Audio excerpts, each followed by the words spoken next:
함께 나누실 하나님의 말씀은 신명기 28장 1절에서 10절까지의 말씀입니다. 신명기 28장 1절에서 10절까지의 말씀. 한 절씩 교독하시겠습니다. 내가 내 하나님 여호와의 말씀을 삼가 듣고 내가 오늘 내게 명령하는 그 모든 명령을 지켜 행하면 내 하나님 여호와께서 너를 세계 모든 민족 위에 뛰어나게 하실 것이라. 내가 내 하나님 여호와의 말씀을 진동하며 이 모든 복이 내게 임하며 내게 이르리니 성읍에서도 복을 받고 들에서도 복을 받을 것이며 내 몸의 자녀와 내 토지의 소산과 내 짐승의 새끼와 소와 양의 새끼가 복을 받을 것이며 내 광주리와 떡 반죽 그릇이 복을 받을 것이며 내가 내게 도와도 복을 받고 나가도 복을 받을 것이니라. 여호와께서 너를 대적하기 위해 일어난 적군들을 내 앞에서 패하게 하시리라. 그들이 한 길로 너를 치러 들어왔으나 내 앞에서 7길로 도망하리라. 여호와께서 명령하사 내 창고와 내 손으로 하는 모든 일에 복을 내리시고 내 하나님 여호와께서 내게 주신 땅에서 내게 복을 주실 것이며 여호와께서 내게 명령하신 대로 너를 세워 자기의 성민이 되게 하시리니 이는 내가 내 하나님 여호와의 명령을 지켜 그 길로 행할 것입니다. 땅의 모든 백성이 여호와의 이름이 너를 위하여 불리는 것을 보고 너를 두려워하리라. 아멘. 산부예배 오신 여러분을 다시 한번 주님의 이름으로 환영합니다. 저를 대신해서 찬양을 해주신 홍보리 수사님께 감사드립니다. 오늘 함께 읽으신 본문은 여러분이 잘 아시는 대로 모세가 그의 백성들에게 한 고별 설교의 한 부분입니다. 신명기는 전체적으로 모세오경의 마지막 책으로 이 전체적인 내용을 보면 모세의 유언집 같은 그런 성격을 가지고 있습니다. 출애굽한 이스라엘 백성들이 가나안 입성을 이제 한두 달 정도 앞두고, 그리고 모세가 죽기 한 달 남은 그 시간에 모세가 남긴 세 편의 고별 설교가 바로 신명기입니다. 신명기에 기록된 세 편의 설교가 행하여진 이스라엘 백성은 20세 미만의 자들로 소위 말하는 출애굽 2세의 사람들입니다. 민수기 14장 28절과 30절에 보면 그들에게 이르기를 여호와의 말씀에 내 삶을 두고 맹세하노라. 너희 말이 내 귀에 들린 대로 내가 너희에게 행하리니 너희 시체가 이 광야에 엎드러질 것이라. 너희 중에서 20세 이상으로서 계수된 자 곧 나를 원망한 자 전부가 여분의 아들 갈렙과 눈의 아들 여호수아 외에는 내가 맹세하여 너희에게 살게 하리라 한 땅에 결단코 들어가지 못하리라. 그리고 모세 자신도 하나님의 약속의 땅인 가나안에 들어가지 못한다는 것을 잘 알고 있었습니다. 민수기 20장 12절에 보면 여호와께서 모세와 아론에게 이르시되 너희가 나를 믿지 아니하고 이스라엘 자손의 목전에서 내 거룩함을 나타내지 아니하므로 너희는 이 회중을 내가 그들에게 준 땅으로 인도하여 들이지 못하리라 하시니라. 모세가 무리 없어 불평하는 백성들에게 지팡이를 들고 명령하라는 하나님의 말씀에 순종하지 않고 지팡이로 반석을 2번 쳐서 물을 낸 사건으로 이내 하나님께서 하신 말씀입니다. 이스라엘 백성을 출애굽하고 이후 40년 동안 숱한 고난을 겪고 또 이스라엘을 이끌어온 지도자 모세는 자신도 들어가지 못하는 가나안 땅에 조금 있으면 들어갈 이 신세대를 보며 얼마나 많은 생각들을 했을까요? 또한 인간의 구원에 대한 가장 큰 역사적 사건을 이끌어온 하나님의 종으로서의 모세에게 이제 자신의 죽음을 앞두고 새로운 세대를 향한 책임감도 그 가운데 있었을 것입니다. 그래서 모세는 자신이 죽기 전에 과거에 있었던 하나님의 구원의 역사를 회고하면서 또 하나님이 주신 율법의 의미를 새롭게 풀어서 설명함으로 이스라엘의 새로운 세대를 향해 신앙의 유언을 남기고자 한 것입니다. 모세가 오늘 말씀을 통해 신명기를 통해서 또 새로운 세대에게 당부하고 싶었던 것은 하나님은 창조자이시고 또한 역사의 주인이라는 사실과 하나님의 은혜로 이스라엘 백성들과 언약을 맺어주셨으니 이제 이스라엘 백성은 당연히 그분께 순종할 의무가 있고 또 아울러 그 순종의 여부에 따라 행복과 불행이 그 이스라엘 백성들 가운데 결정될 수밖에 없다는 것을 말하고 싶었던 것입니다. 그 중에서도 오늘 읽은 본문은 모세의 세 번째 설교로서 신명기의 결론적인 동시에 모세오경의 전체의 결론적인 성경의 말씀입니다. 모세는 27장과 28절을 통해서 율법 준수에 대한 법령과 그 여하에 따라 결정되는 축복과 저주를 경고합니다. 그 중에서도 오늘 본문은 이스라엘 백성들이 율법을 순종하였을 때 얻게 되는 축복의 내용을 말합니다. 오늘 본문 2절에 보면 내가 내 하나님 여호와의 말씀에 청종하면, 오늘 읽은 개역 개정에는 청종하면이라고 되어 있지만 그 다른 한글 모든 성경에는, 다른 버전의 한글 성경에는 모두 순종하면이라고 되어 있습니다. 여러분, 순종과 복종의 의미를 잘 아시죠? 일반적인 의미로 순종은 순순히 따르는 것이라고 우리가 알고 있습니다. 그리고 복종은 알지 못하고 이해하지 못할지라도 무조건 억지로라도 따르는 것을 말합니다. 이 순종이란 말에서 순은 사전에 보면 순할 순, 쫓을 순이라는 뜻입니다. 그리고 이 뜻 가운데는 쫓다, 도리에 따르다, 거역하지 않다, 기뻐하다 등의 의미로 가지고 있습니다. 그리고 순종의 종자는 쫓을 종, 쫓다, 따르다, 맡기다, 듣다, 나아가다 이런 뜻이 있습니다. 그래서 이거 한자로 풀이하면 순종이란 말은 순순히 따르는 것이라고 말할 수 있습니다. 그러나 복종은 지배를 받는 사람, 복종하는, 종속하는 의미로 쓰이고, 또 명사로서는 군주의 지배를 받는 사람, 백성, 신하, 피지배자 이런 뜻으로 쓰입니다. 쉽게 이야기를 하면 순종이라는 것은 우리가 가족 가운데 아버지의 말씀을 따른다거나 엄마의 말씀을 따른다거나 아니면 친구의 조언을 따른다거나 주변 관계 사람들 관계에서 이해를 하고 조언을 받아들이고 또 그 상대방의 뜻을 잘 이해하고 그 뜻을 따르는 것이 순종입니다. 그러나 복종은 주인과 종의 관계처럼 그냥 시키면 그 뜻을 이해하든 아니면 이해하지 못하든 따르는 것이 복종입니다. 오늘 말씀처럼 하나님께서는 우리에게 말씀에 대한 무조건적인 복종을 말씀하지 않으셨습니다. 오늘 본문 1절에도 보면 내가 내 하나님의 여호와의 말씀을 삼가 듣고 내가 오늘 내게 명령하는 그의 모든 명령을 지켜 행하며, 여기에 나오는 삼가 듣고라는 말은 히브리어 원문을 보면 쉐마 히쉐마입니다. 이는 경청하다라는 뜻으로 쉐마가 2번 반복된 문장입니다. 직역하면 듣고 듣다라는 말이고요. 그리고 이 쉐마라는 단어가 2번이 반복이 되면 그냥 듣는 것이 아니라 듣되 주의하여서 들으라는 뜻을 가지고 있습니다. 성경은 항상 축복에 대한 조건으로 여호와의 말씀을 삼가 듣고 여호와의 말씀을 행하고 라는 단서가 항상 있습니다. 이것은 단순히 하나님께 대한 강제적 순종을 의미하는 것이 아니라 하나님과 우리와의 관계 회복을 의미하는 것입니다. 이것의 의미는 하나님께서는 단순히 우리가 하나님의 말씀을 듣고 그 의미도 모르고 그저 복종하는 것을 원하시는 것이 아니라 너희가 나의 말을 잘 듣고 또 들어서 순종하기를 원한다는 것입니다. 이것이 바로 하나님과의 관계 회복인 것입니다. 오늘날 우리에게 우리 자신도 모르는 사이에 성경의 진리에서 벗어난 그릇된 가르침들에 익숙해져 있습니다. 지나온 한국교회의 문제점들을 지적할 때 항상 제기되는 말입니다. 다른 나라에서도 많이 있지만 특히 한국교회의 강단에서 많이 행하여진 문제입니다. 그것은 신앙과 바로 물질적인 축복을 연결하는 것입니다. 처음 기독교가 한국교회에 들어갔을 때 그리고 부흥을 허락받았을 당시에는 한국이 참 가난한 나라였습니다. 그래서 교회가 전도를 하기 위한 효과적인 방법으로 교회를 다니고 하나님을 잘 믿으면 많은 물질의 축복을 받는다라는 사실을 강조하면서 전도를 했습니다.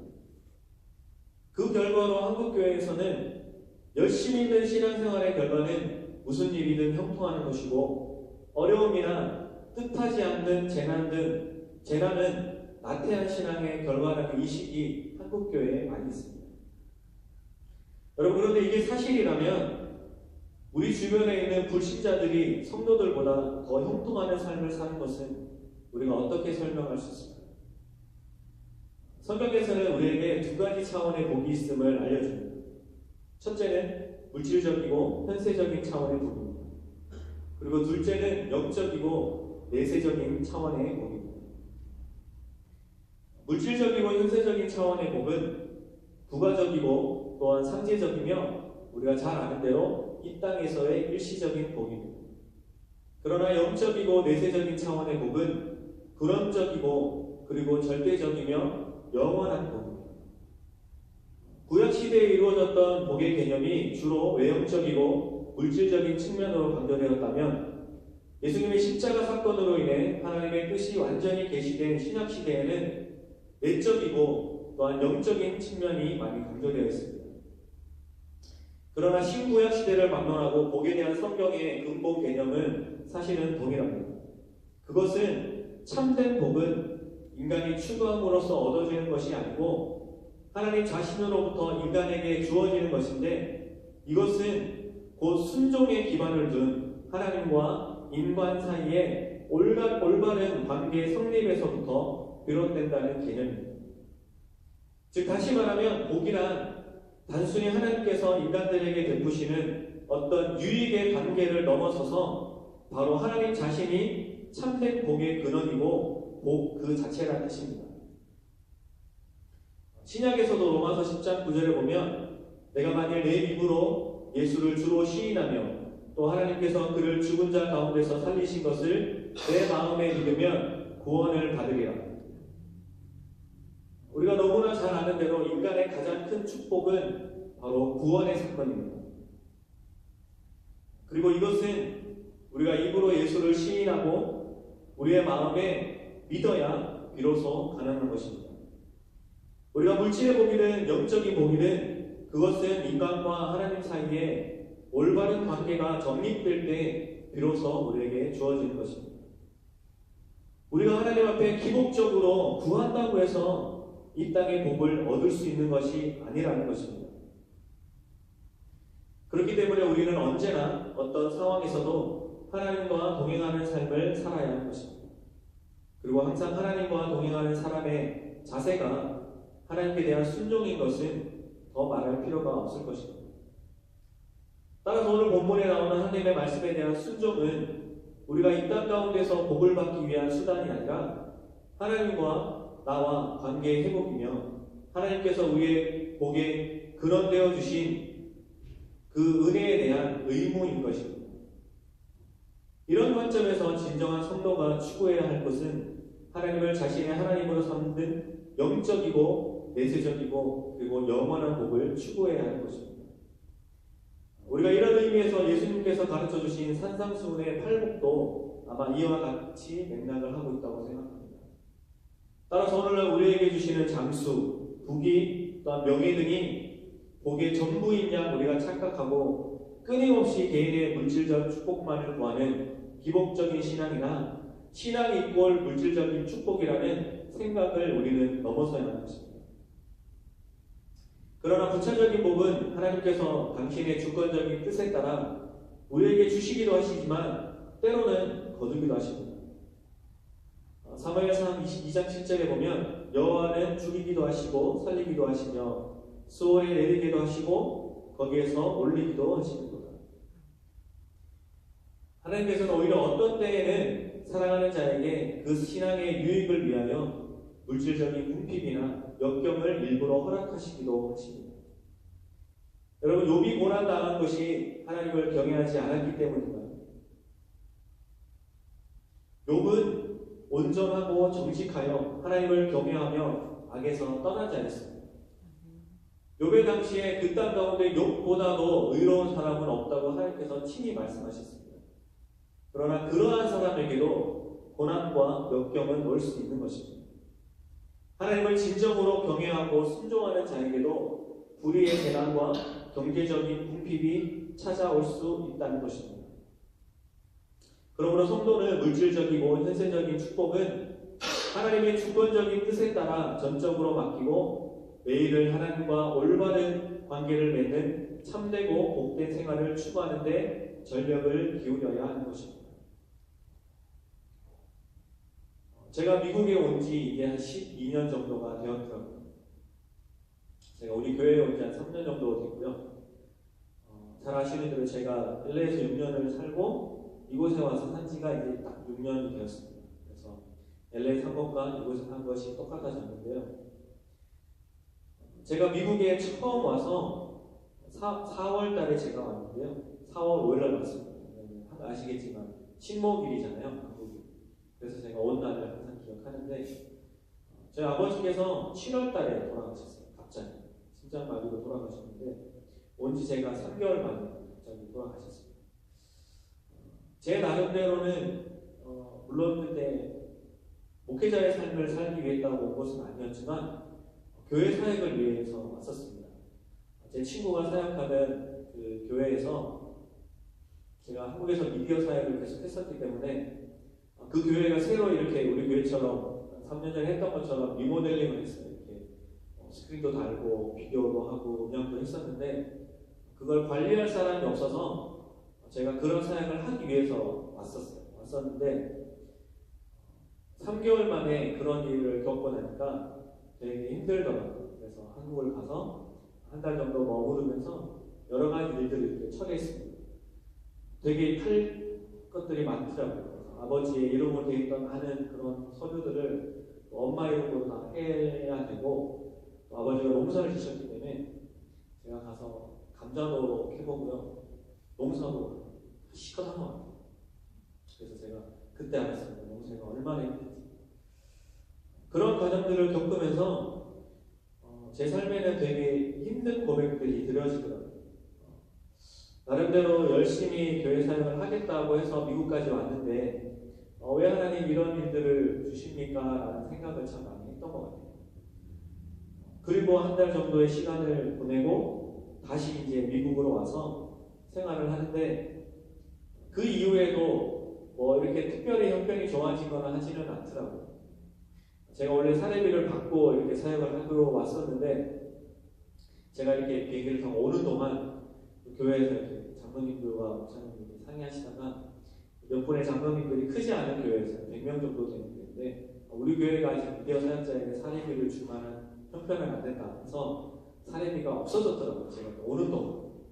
그래서 사례비도 받지 않고 생활을 하니까 이미 초기 오신 분들은 잘 아시겠지만 렌트비 내는 것도 그렇게 지난주에 낸 것 같은데 다음 주에 내야 되는 이런 것들 이렇게 다 바꾸셨잖아요.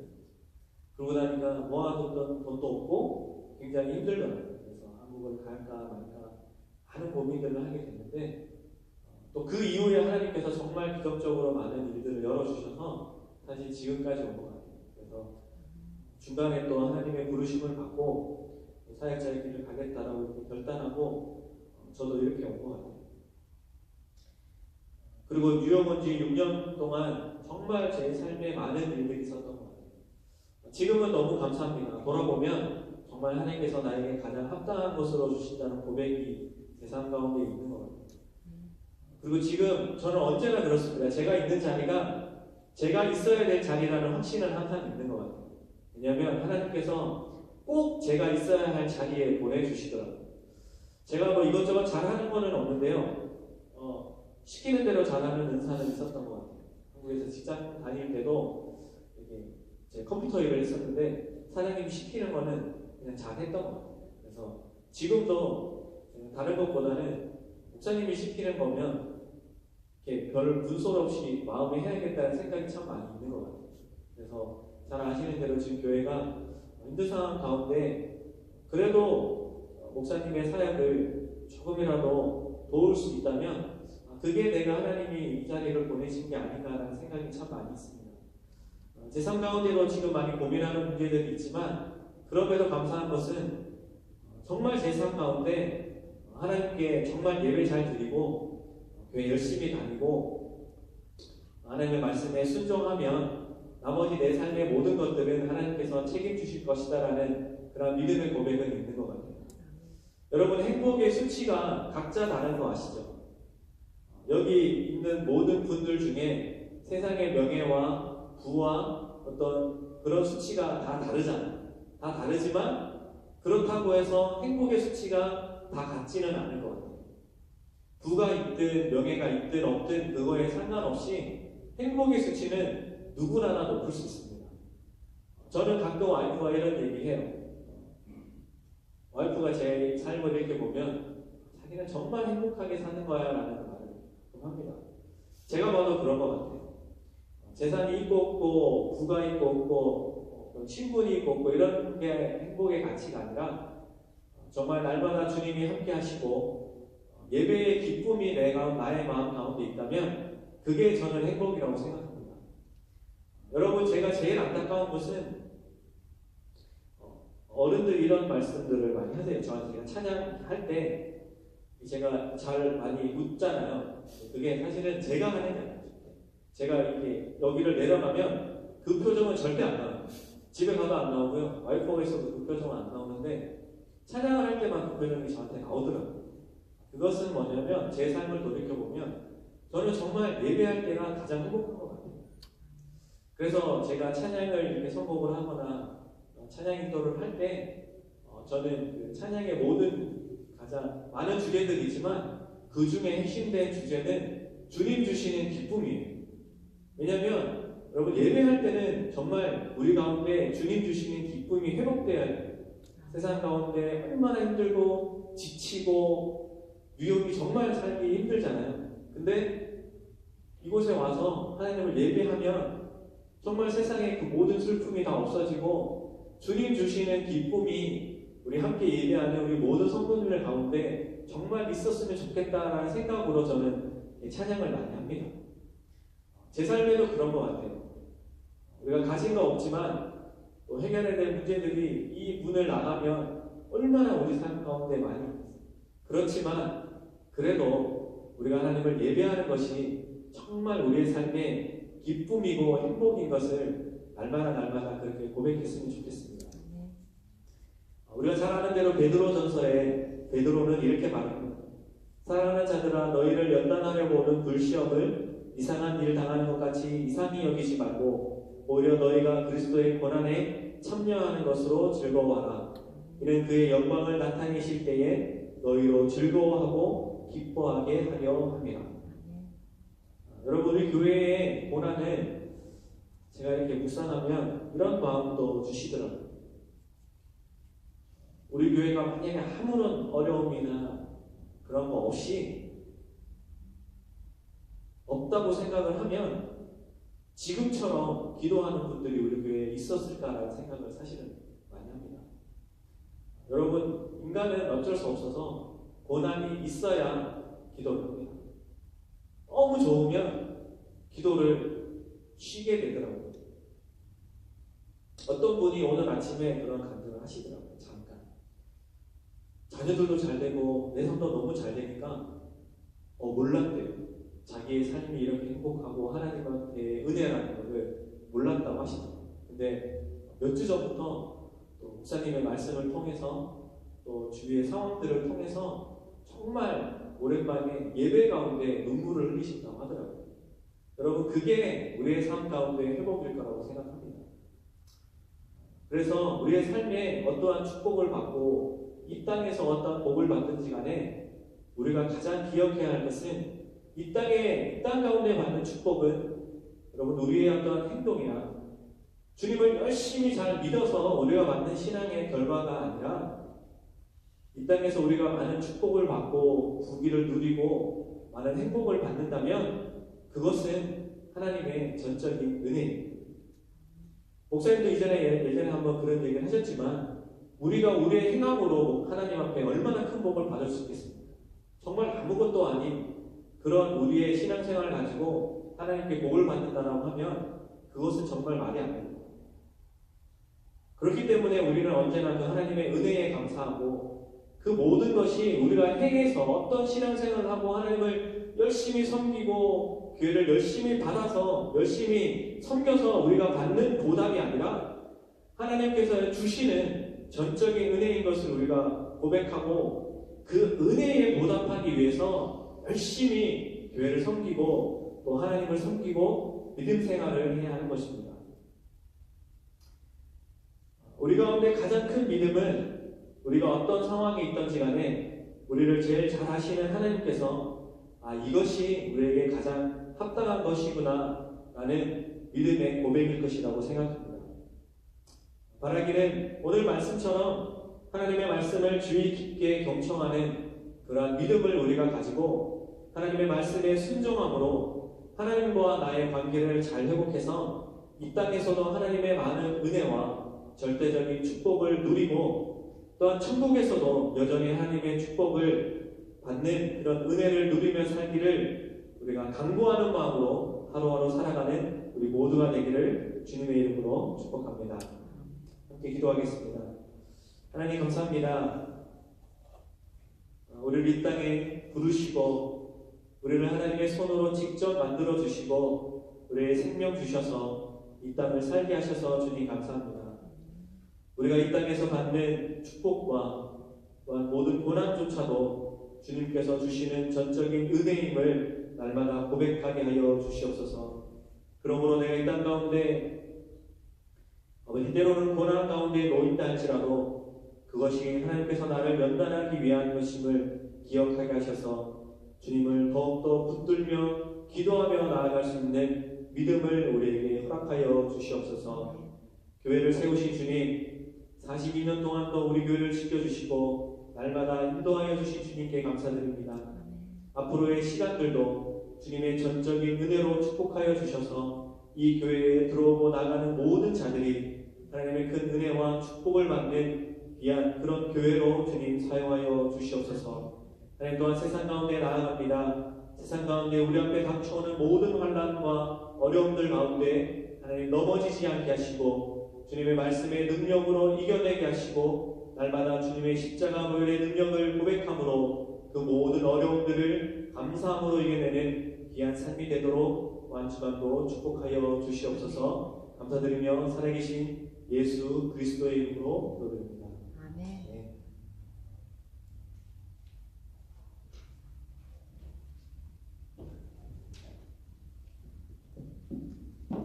오늘 제가 상당히 은혜 받았습니다. 제가 시키는 일은 웬만하면 다 하십니다. 그렇게들 잘하고 계세요. 여러분 요즘 뭐 어떤 일 때문에 이렇게 행복해하세요? 행복한 일이 있으세요?